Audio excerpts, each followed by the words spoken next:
Hello guys, how are you. आप लोग channel को सब्सक्राइब करिए, लाइक करिए, कमेंट्स करिए, ध्यान रखिए। आज हम मनुष्य के श्वसन तंत्र के बारे में बताएंगे, ह्यूमन रेस्पिरेटरी ऑर्गन। मनुष्य में ऑक्सीजन तथा कार्बन डाइऑक्साइड गैस के आदान प्रदान में भाग लेने वाले अंगों को सामूहिक रूप से श्वसन अंग कहा जाता है। इन श्वसन अंगों को दो भागों में बांटा गया है। सबसे पहला कैपिटल लेकर के हमने लिखा सहायक श्वसन अंग। सहायक श्वसन अंग ऐसे अंगों को कहते हैं जो श्वसन की क्रिया में, गैसों के आदान प्रदान की क्रिया में अपना योगदान देते हैं। सहायक श्वसन अंग को पुनः हमने चार भागों में बांटा है। पहला भाग है बाह्य नासा रंध्र। बाह्य नासा रंध्र ये क्या चीज है? मनुष्य के मुख के ऊपर एक जोड़ी छिद्र होता है, उसी को बाह्य नासा रंध्र कहते हैं। छिद्र के मतलब बाह्य नासा रंध्र के अग्रभाग में रोम या बाल पाए जाते हैं। वे रोम और बाल वायुमंडल से ली जाने वाली गैस में उपस्थित धूल के कण, जीवाणु तथा गंदगियों को नासिका में अंदर प्रवेश करने से रोकते हैं। और इन नासिका रंध्र के अंदर का जो भाग होता है वो एक कोमल पट द्वारा दो भागों में बटा होता है और उस भाग में लसलसा पदार्थ स्रावित होता है, म्यूकस का स्राव होता है, जिससे अंदर की सतह हमेशा नम और चिकनी बनी रहती है।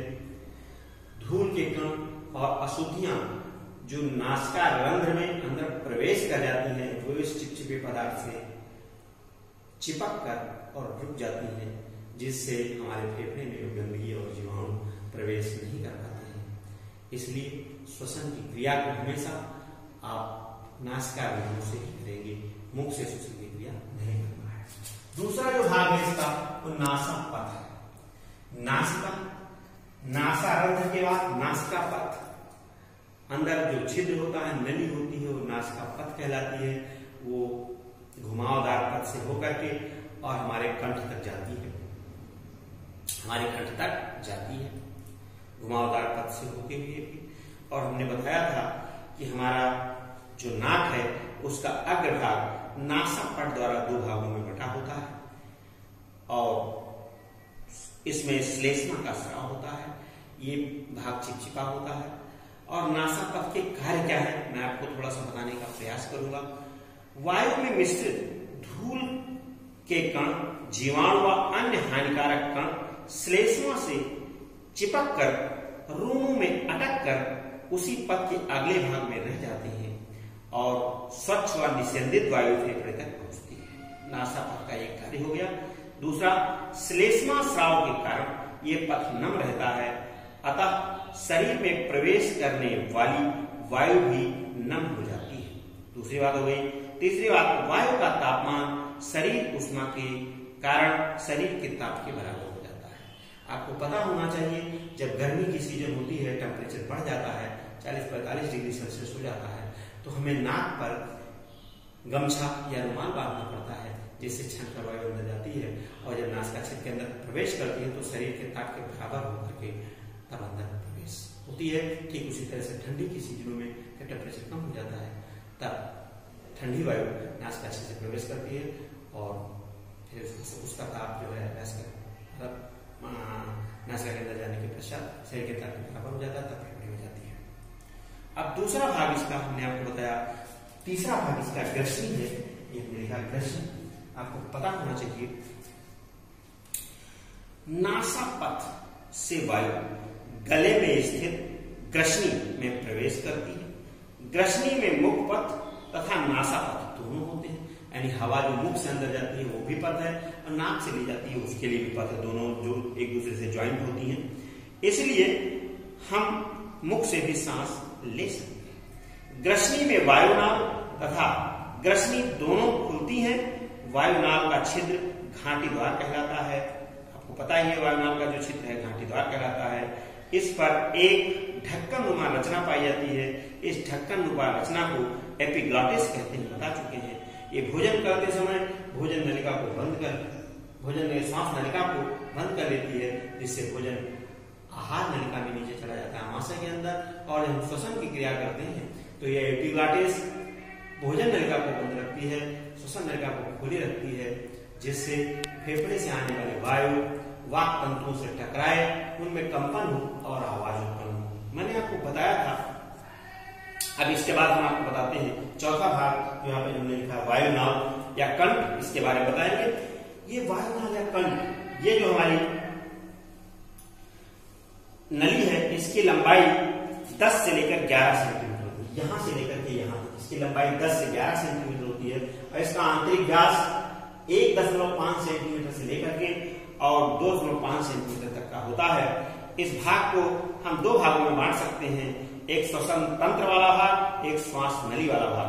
अब श्वसन तंत्र नली या गांठ वाला भाग, इसमें जो है 3 उपास्थियां होती हैं जो घाटी ढक्कन का निर्माण करती हैं, जो घाटी का निर्माण करती हैं। 3 उपास्थियां मिलकर के घाटी का निर्माण करती हैं, और घाटी में वाक तंतु होते हैं, और पुरुषों में वाक तंतु हमने आपको बताया था मोटे और ढीले होते हैं उनका, इसलिए उनकी आवाज भारी होती है, और महिलाओं में वाक तंतु पतले और टाइट होते हैं, इसकी वजह से उनकी आवाज तीव्र होती है, तीव्र और सुरीली होती है।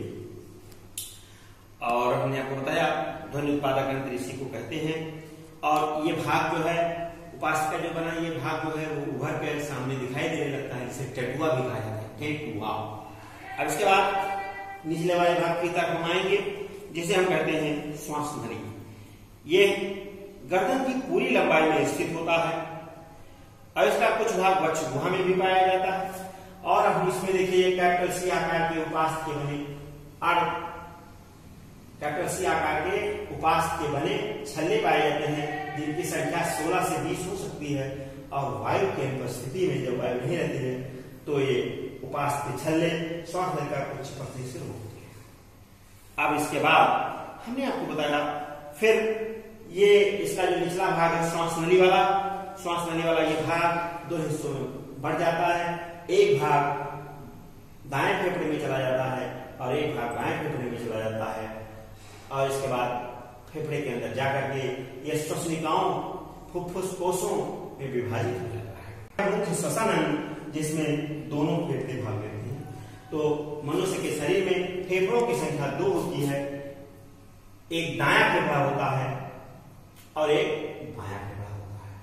ये वाला दायां फेफड़ा है, ये वाला बायां फेफड़ा है। देखिए दाएं फेफड़े में ध्यान से देखिएगा, 1 2 3 यानी 3 पिंडक होते हैं, उच्च पिंडक, मध्य पिंडक और निम्न पिंडक।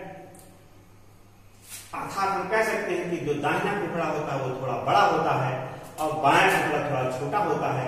बाएं फेफड़े में 2 पिंडक होते हैं, एक बाह्य पिंडक, एक निम्न पिंडक। ये बात हो गई। फेफड़ा होता कैसा है? शंकु के आकार का होता है, स्पंजी होता है और गुलाबी रंग का होता है। तो इसकी जो संरचना और रंग की बात, स्पंजी गुलाबी शंक्वाकार रंग का होता है दोनों फेफड़ा।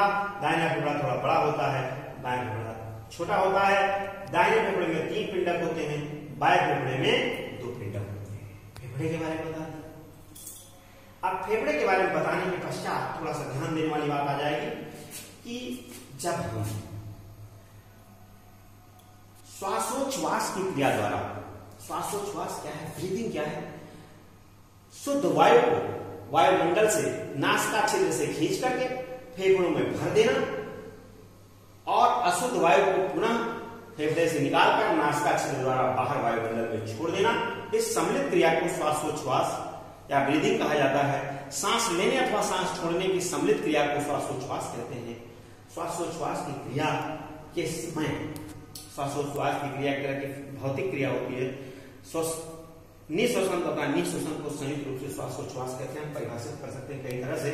जब हम वायुमंडल से नासिका छिद्र के द्वारा शुद्ध वायु को खींचते हैं, उस टाइम श्वसन की क्रिया हमेशा नासिका छिद्र से ही करनी है। खींचते हैं उस समय हमारे नासिका छिद्र के अग्र सिरे में उपस्थित रोम धूल के कण जीवाणु विषाणु को अंदर प्रवेश करने से रोकते हैं, और नासिका छिद्र का आंतरिक भाग कोमल होता है और जो कपाट द्वारा दो हिस्सों में बटा होता है उसमें श्लेष्मा का स्राव होता है। जब हम श्वसन की क्रिया करने लगते हैं तो अगर भूल के कण और जीवाणु विषाणु की कुछ मात्रा वायु के साथ अंदर प्रवेश कर जाती है तो उस चिपचिपी नाक की सतह से चिपक कर वही रुक जाती है और वायु हमारी छन जाती है, छन करके हमारे दोनों फेफड़ों में पहुंच जाती है और जो हमारा अशुद्ध रुधिर फेफड़े में आता है वो फेफड़े में कार्बन डाइऑक्साइड को छोड़ देता है और ब्लड में उपस्थित हीमोग्लोबिन शुद्ध वायु में उपस्थित ऑक्सीजन के साथ क्रिया करके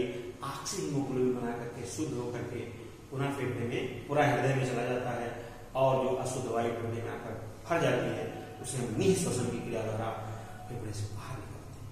तो ये मनुष्य के श्वसन तंत्र का ये सिस्टम है, ये हमने आपको बताया क्या क्या चीजें भाग लेती हैं, इसको आप सही बना लें।